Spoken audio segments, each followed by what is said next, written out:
Mr. Joel, NDP has been continuously asked, whether they will prop up the Conservative government under O'Toole.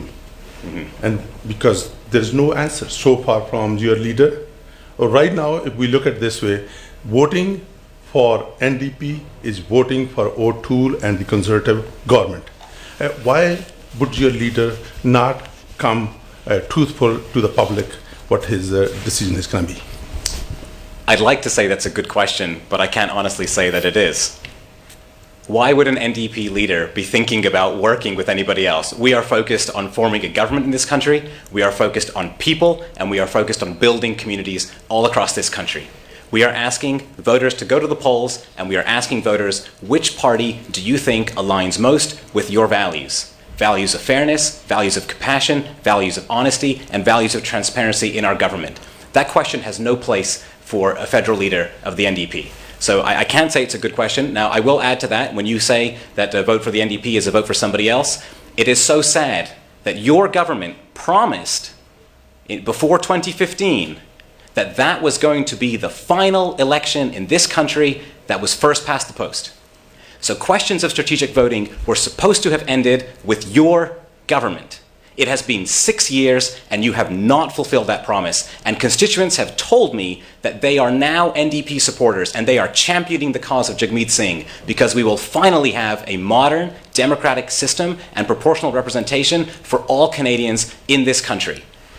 But Mr. Johal, you talked about environment. You talked about poverty. I can tell you the last time I remember, in 2005, the Liberal government signed Kyoto, signed Kelowna Accord to help Indigenous people. Fantastic. And we also signed Canada Child Benefits. And you know what happened? NDP supported the Conservative government at that time to bring the Liberal government down. And you know what happened? Kyoto, gone. Kelowna, gone. Mr. Dalaiwal, even if Kyoto were still here, this government has never met one of its climate targets. Not one. All targets, ever, I tell you, ever. By 2050, you have never met we will have one. a zero net By emissions. 2050, we will have no targets left to meet because civilization may not be the way that it is today. We can't wait until 2050. All right, thank you so much, Mr. Johal and Mr. Taliwal. When you hear remember the bells, your 30-second warning.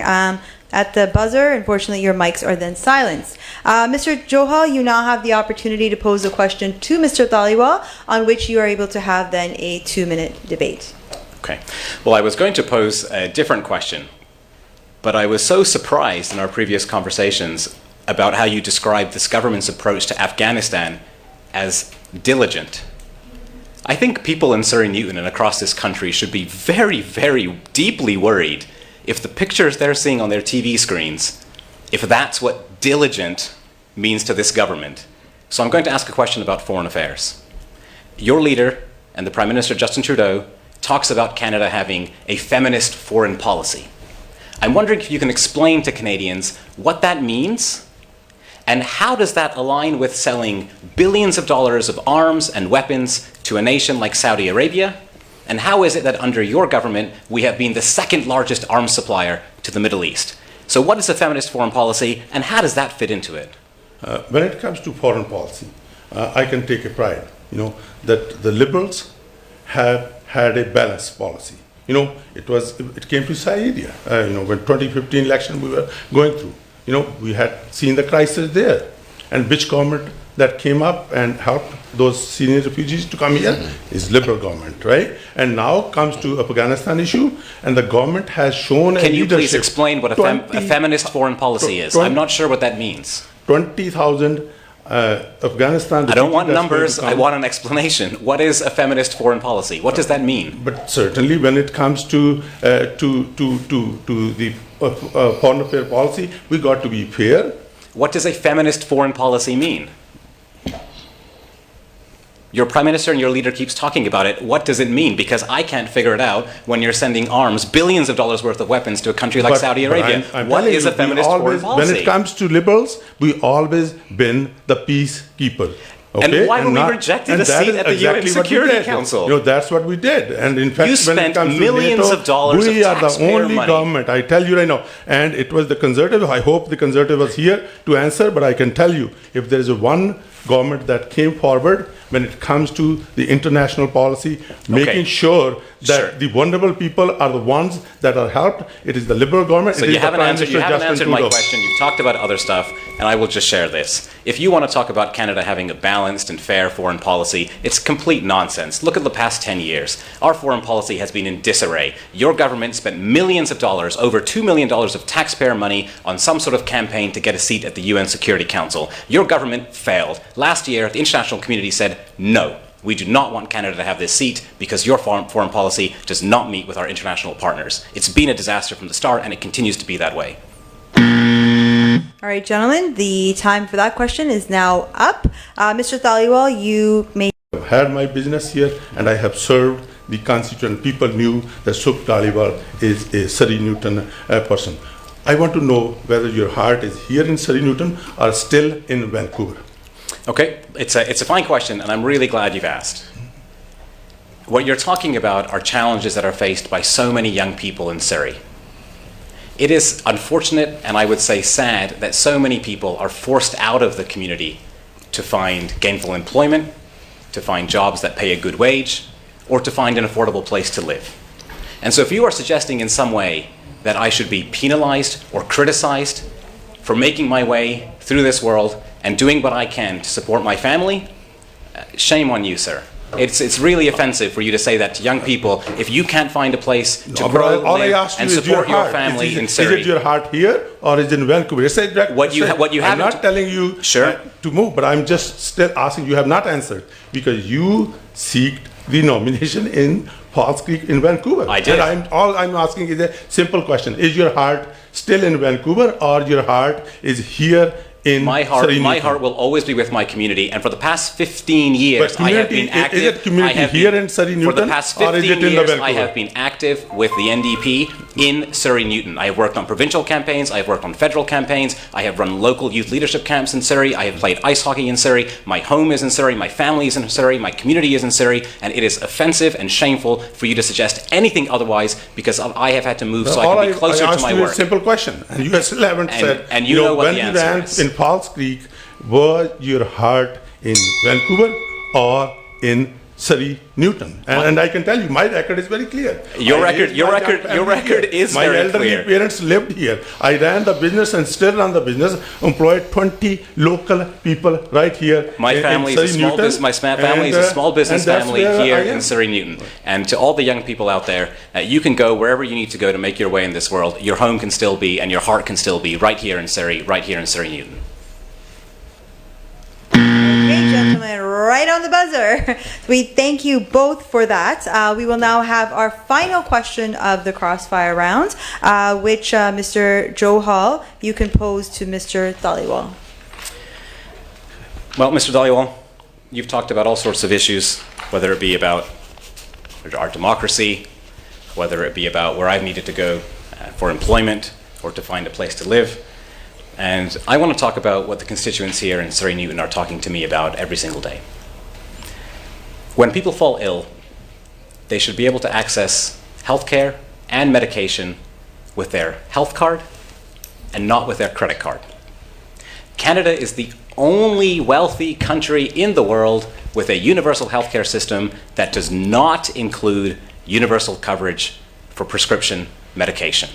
We pay the third highest prices for prescription medication anywhere in the world.